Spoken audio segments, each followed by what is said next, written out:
students, this is 12th class biology chapter 15 biodiversity and conservation, and this is lecture number 4 of this chapter. Today we will discuss about reasons for biodiversity conservation and types of biodiversity conservation. So these are the reasons for which we need to conserve our biodiversity. Narrowly utilitarian arguments first of all, then broadly utilitarian arguments or reasons you can say, and ethical arguments or ethical reasons. So let's start with narrowly utilitarian reasons first. That what are these for which we need to conserve our biodiversity? Narrowly utilitarian arguments for conserving biodiversity. Here, if we think only about ourselves, okay, that will be called our narrow thinking, right? If we are not thinking about our ecosystem or about the whole world, if we are thinking only about ourselves, that will be called narrow thinking, right? And that will be called narrowly utilitarian arguments for conserving biodiversity, you can say. So here we will discuss about that only, that how the biodiversity gives benefit for us. Okay, so first thing, like human derive economic benefits from nature such as food, firewood, fiber, construction material and industrial products like tannins, lubricants, dyes, resins, perfumes and medicine, right? All these things we get from biodiversity, because of biodiversity, okay, from different plants and microbes, right? So this is the direct benefit that we are getting from biodiversity. That's why it comes under narrowly utilitarian argument. Now more than 25% of drugs are derived from plants, and total 25,000 species of plants have medicinal value. Next are broadly utilitarian arguments. If we think broadly, then these benefits of biodiversity will come in our mind. Like first of all, if we think about the oxygen that we are inhaling, if we think about a tag price for that oxygen that we are inhaling in free, then only at that time we can appreciate value of biodiversity, okay, value of plants. So Amazon forest produces 20% of total oxygen in the earth's atmosphere. Pollination through bees, bumblebees, birds and bats. So all these are different you can say animals, part of biodiversity, okay, and these are very important for plants, for plant production, because without these pollination is not possible, and you know plants are important for us, right? So we can say indirectly all these animals are very important for us. Next is aesthetic pleasure. So aesthetic pleasure is also a very good thing. For that only you go on hill stations, right? So all these are broadly utilitarian reasons for saving biodiversity, for conserving our biodiversity. Next are ethical arguments. Every species has an intrinsic value. So all the species of plants or animals which are present around us, which are present on this earth, have an intrinsic value. It may be that we don't know the direct or indirect benefit of that species, but all the species have some intrinsic value. That's why it's our moral duty to take care of their well-being. We must take care of all the animals and the plants which are present around us. Now, types of conservation, that how we can conserve our biodiversity. So there are two options: in situ conservation or ex situ conservation. In situ conservation is called on-site conservation, and ex situ conservation is also called off-site conservation. In situ conservation is also called on-site conservation, and it means the conservation of genetic resources. Genetic resources comes from plants and animals or the organisms which are conserved there. Okay, so conservation of genetic resources within natural or human-made ecosystem in which they occur. So here conservation of these plants and animals is done within their natural habitat. It includes protected areas such as national parks, sanctuaries, biosphere reserves, cultural landscapes and natural monuments, etc.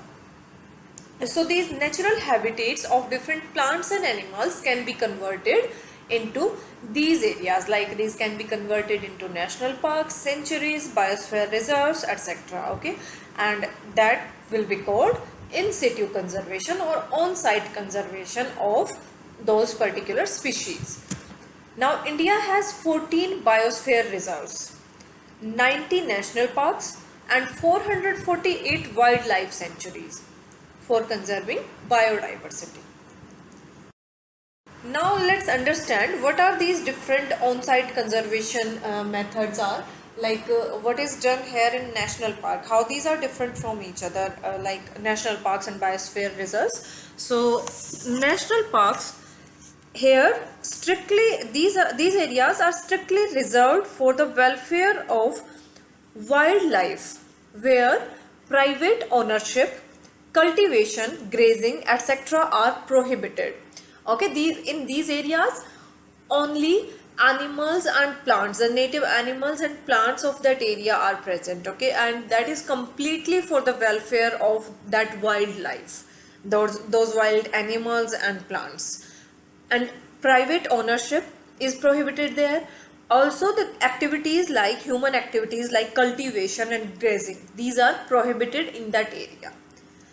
For example, Iravakulam National Park in Kerala. Okay, there are so many national parks in our country. So one of example is Iravakulam National Park, which is completely reserved for the welfare of wildlife. Next type of in situ conservation is done in sanctuaries, and these sanctuary can be for different animals and birds. So how these are different from national parks? In national park, all the wildlife organisms like all the plants and animals of that habitat are protected, but here we are protecting only animals including birds. Okay, so here protection is given only to the animals. We are not considering plants here. So there are different sanctuaries for some particular animals and birds. Here in a sanctuary, in different sanctuary, collection of timbers for the locals, for the local people living there, minor forest products, there can be some medicinal product or some fruits or anything. So those minor forest products and private ownership are allowed so long as they do not harm the animals. So these a little bit activities are allowed there in sanctuaries until these activities are not harming animals. Example of one wildlife sanctuary is Periyar Wildlife Sanctuary in Kerala. So this is Periyar Wildlife Sanctuary in Kerala. Also you must have heard the name of Bharatpur Bird Sanctuary. Next type of in situ conservation is in biosphere reserves. And these biosphere reserves are areas of land or coastal ecosystems for conservation and sustainable use. Here sustainable use means use of resources in such a way that does not lead to degradation of environment, and also it makes the things available for present and future generations. Okay, so here what is done in biosphere reserve, you can see here, this is Nilgiri Biosphere Reserve. Different zones are divided. Okay, you can see some residential areas also here. You can see some areas are for cultivation. Okay, so what is done in a biosphere reserve? Different zones are divided, and in those different zones, different types of activities are allowed. Okay, right, like you can say some outer periphery can be there for the residential area. Then inner to that there can be some cultivation, some area for the cultivation for those local people. Okay, in some of the zone uh, there will be no activity will be allowed, like in the core zone, where only animals are protected.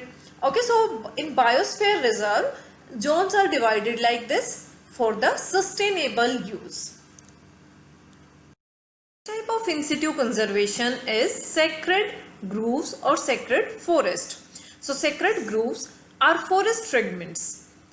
You can say some area of some forest which are communally protected based on religious beliefs. So due to religious beliefs, people do not allow, local people living there do not allow cutting off even a single branch of any tree, and killing of any animal living in that area is not allowed there. Okay, so those local people, they themselves believe that they do not cause any harm to the plants or animals in that area, and also the people do not allow others to do that.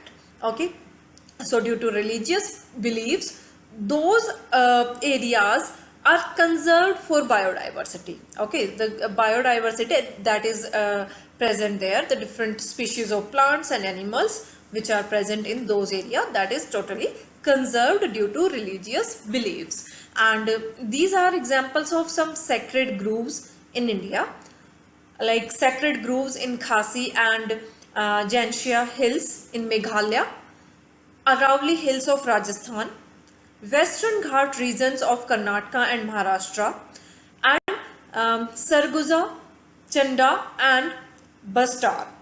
These areas of Madhya Pradesh. So all these are sacred groves. Next option for biodiversity conservation is ex situ conservation, that is also called off-site conservation, and it is the conservation of organisms outside their natural habitat. This is called off-site, means outside their natural habitat. So here animals and plants are protected in man-made ecosystems outside their natural habitat. Now these are some options, or you can say examples for ex situ conservation. First is genetic resource centers. In genetic resource centers, some species of plants can be protected, like in the form of seeds. Okay, so different seeds from different plant species, and also semen from different animal species can be protected here, can be conserved here. Then in zoological parks are also called zoo, where different animals are kept, right? And some of these animals can be those animals which are facing threat of extinction.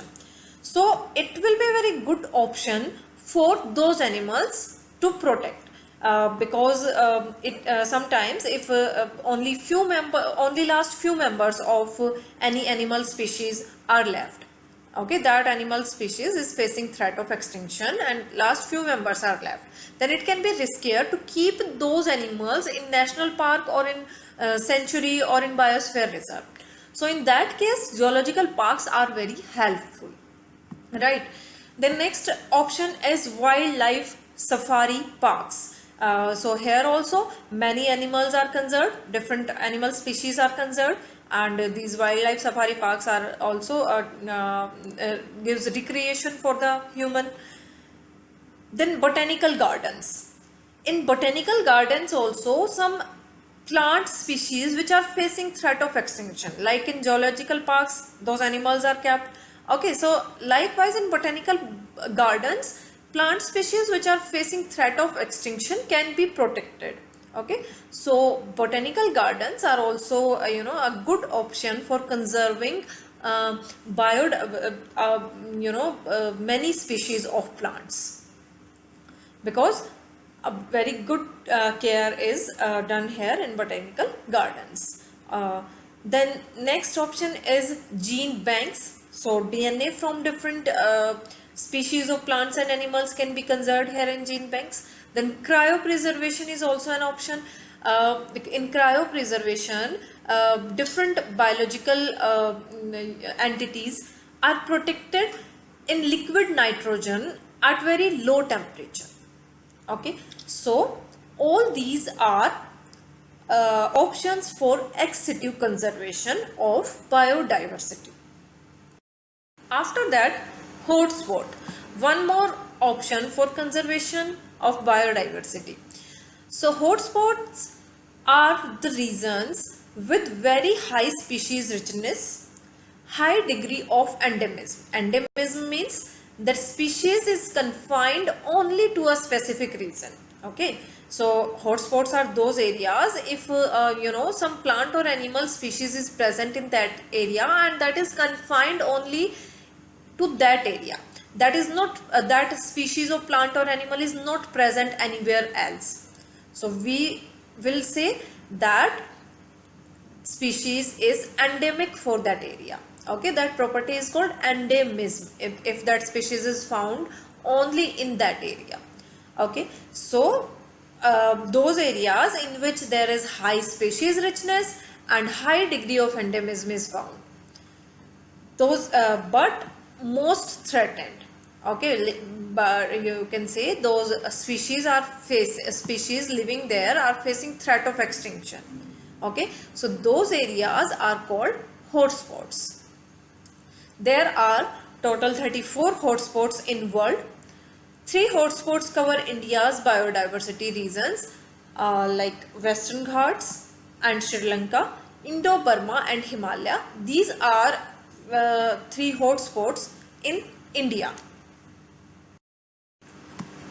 So here you can say all hotspots together cover only less than 2% of Earth's land area, but the species richness is extremely high in hotspots. Okay, so protection of hotspots reduced the ongoing extinction by 30%. So these are very important for the conservation of biodiversity. These are Western Ghat, one of the hotspot of India. After that, there is about some international efforts for conserving biodiversity. So one effort has been done by Earth Summit here. Earth Summit was held in Rio de Janeiro in 1992 and it was named as United Nations Conference on Environment and Development. So here many countries discussed think about the conservation of biodiversity, that why it should be done and what will be the benefits of it. Okay, so objectives of Earth Summit. What was the objective of it? So first is conservation of biodiversity. So all the countries which were part of Earth Summit, they discussed about the things for the conservation of biodiversity. The next aim of Earth Summit was sustainable use of biodiversity. Means use of resources in such a way that it can be available for future generations also. Okay, to inhibit the over exploitation of the resources. Next is sharing of benefits arising from genetic resources. Okay, so all those benefits should be shared among all. So these were objectives of Earth Summit. Next effort was done by World Summit, and this World Summit was held in Johannesburg in 2002. Johannesburg is in South Africa, and here in World Summit 190 countries pledged to reduce the current rate of biodiversity loss. Based on today's topics, your homework is question number 7, 8 and 10 of NCERT. Now let's discuss homework solution of previous lecture. The question of NCERT is, what are the major causes of species losses in a geographical region? So here you need to tell about the Abel quartet, that are 4 main causes for biodiversity loss. Okay, so these 4 causes of biodiversity loss you will explain here. We have already discussed these in previous lecture. So you will describe these like habitat loss and fragmentation, co-extinction, overexploitation, and alien species invasion.